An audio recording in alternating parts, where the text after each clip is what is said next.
ఎందరో త్యాగమూర్తుల త్యాగఫలం ఆంధ్ర రాష్ట్రం. నేడు ఆంధ్రప్రదేశ్లో ప్రజలు సుఖ సంతోషాలుగా ఉన్నారా? ప్రస్తుతం ప్రజల మధ్య ఉన్న కులాల కుంపట్లు ఎవరి కోసం?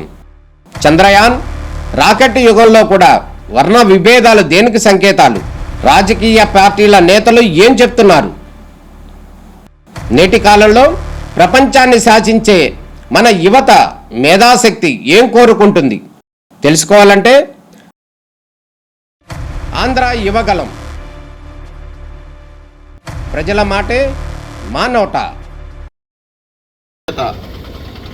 నా దేశానికి నేను నా బాధ్యతను నేను నిర్వర్తిస్తానని ప్రతి ఒక్కరూ కూడా కార్యోన్ముఖులు కావాల్సినటువంటి అవసరం ఉన్నది.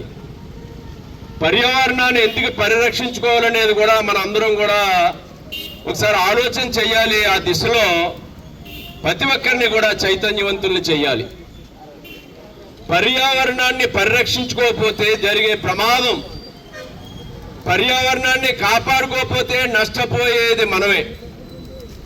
అందుకే ప్రపంచ పర్యావరణ దినోత్సవ సందర్భంగా మనం కొన్ని విషయాల్లో తగు జాగ్రత్తలు తీసుకుని మనం పాటిస్తూ అందరూ పాటించేలా చైతన్యవంతం చేయాలి.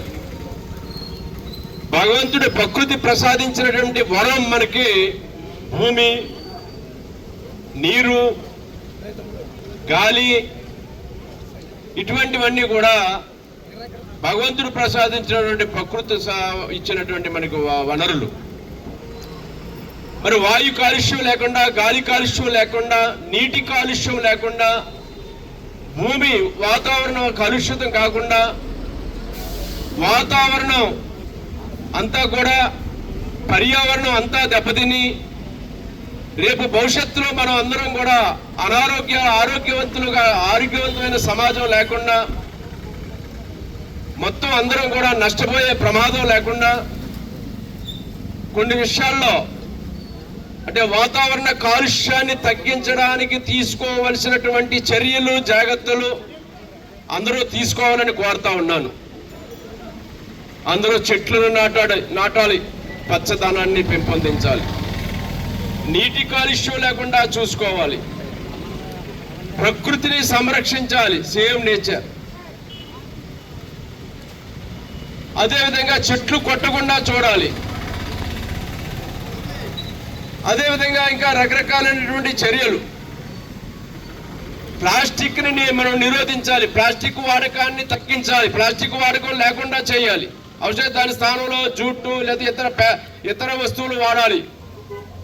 ఈ విధంగా నాట్ టు యూజ్ ప్లాస్టిక్ కానీ, సేవ్ నేచర్ కానీ, లేదా ట్రీస్ కట్ చేయకుండా ఉండడం కానీ, లేదా అందరూ కూడా మనం గ్లోబల్ వార్మింగ్ రెడ్యూస్ చేసేలా ప్రయత్నం చేయడం కానీ, ఇటువంటి కొన్ని చర్యలు మన కళ్ళ ముందు కనిపించే చాలా ఈజీగా సులువుగా తీసుకుంటాం. మన గ్రామంలోనే పరిశుభ్రంగా ఉంచాం, ఎవరో చెట్లని కాపాడుకోం, పచ్చదనాన్ని పెంపొందించుకోం, పరిసరాలు పరిశుభ్రంగా ఉంచాం. చెత్త చెదారాలు మన ఇష్టానుసారంగా డ్రైన్లు లేదా అక్కడ వాటర్ అంతా కూడా, మురుగునీరు అంతా కూడా పారకుండా అక్కడే ఉండిపోయి దాని ద్వారా అనేక రకాలైన దుర్గంధాలు, దోమలు, రకరకాలైనటువంటి అనారోగ్యకరమైన పరిస్థితులు తలెత్తేలాగా కనీస చర్యలు కూడా మనం తీసుకోం. ఏదైనా చేయాలంటే ప్రభుత్వం చేయాలి, లేదా అధికారులు చేయాలి, ప్రజాప్రతినిధులు చేయాలని చాలా తేలిగ్గా మనం అంటూ ఉంటాం. కానీ ఇది ఏ ఒక్కరూ చేస్తే జరిగేది కాదు. అందరిలోనూ కూడా మార్పు రావాలి.